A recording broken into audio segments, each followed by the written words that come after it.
नमस्कार। आज हम भारत के इतिहास के एक ऐसे तूफानी दौर में झांकने वाले हैं।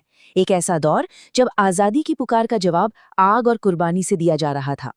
तो चलिए इस कहानी में गहराई से उतरते हैं और सबसे पहले उस सवाल से शुरू करते हैं जो इस पूरे युग की कहना चाहिए कि बुनियाद है।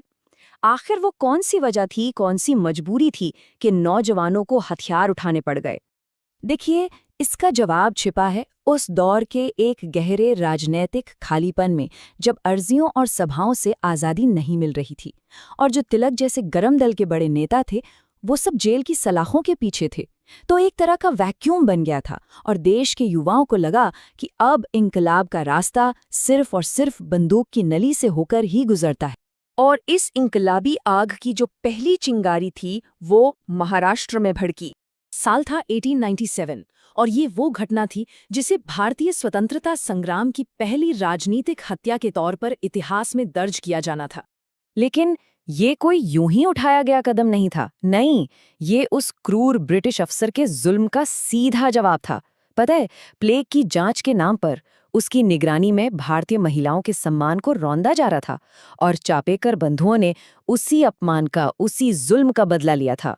तो महाराष्ट्र में ये चिंगारी तो भड़क चुकी थी, लेकिन क्रांति की जो असली ज्वाला थी वो बंगाल में धधकने वाली थी, जो उस वक्त ब्रिटिश भारत का कहना चाहिए कि नर्व सेंटर था। अब आंदोलन का केंद्र बंगाल बन चुका था। यहाँ क्रांतिकारियों की एक बिल्कुल नई, एक युवा पीढ़ी अपनी छाप छोड़ने के लिए पूरी तरह तैयार थी।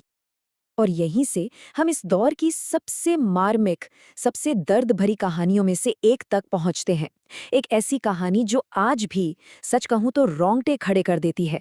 मुजफ्फरपुर बम कांड के पीछे दो क्रांतिकारी थे और उनमें से एक की उम्र सिर्फ इतनी थी, सिर्फ 18 साल।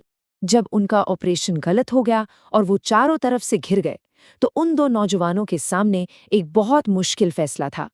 प्रफुल्ल चाकी ने गिरफ्तारी के अपमान से बचने के लिए अपनी जान दे दी, जबकि खुदीराम बोस वो पकड़े गए। जरा सोचिए इस मंजर के बारे में। सिर्फ 18 साल की उम्र, हाथ में गीता और चेहरे पर मौत का कोई खौफ नहीं, कोई डर नहीं। वो निडर होकर फांसी के तख्ते पर चढ़ गए और हमेशा के लिए इतिहास की सबसे कम उम्र के शहीदों में से एक बन गए।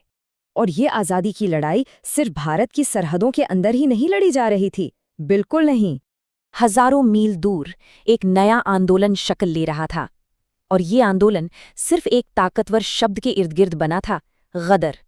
गदर पार्टी ने विदेशों में रहने वाले तमाम भारतीयों को एक आवाज दी, उन्हें संगठित किया और उनकी सारी ताकत को बस एक ही मकसद की ओर मोड़ दिया, भारत में सशस्त्र क्रांति।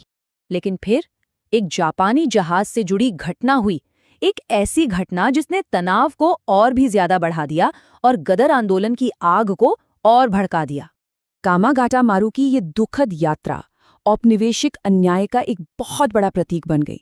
सोचिए, ये भारतीय सिर्फ एक बेहतर जिंदगी का सपना लेकर कनाडा पहुंचे थे, लेकिन उन्हें अपनी जमीन पर उतरने तक नहीं दिया गया। और जब जहाज को जबरदस्ती भारत के बजबज घाट लौटाया गया तो उनका स्वागत गोलियों से किया गया। इस क्रूरता ने, इस अपमान ने दुनिया भर के भारतीयों के दिलों में गदर की आग को और ज्यादा भड़का दिया। तो यहाँ सबसे जरूरी सवाल ये उठता है कि हम इस विरासत को आखिर देखें कैसे, समझें कैसे? और हम इस एक आखिरी लेकिन बहुत जरूरी सवाल के साथ रह जाते हैं, ये बलिदान था या आतंकवाद?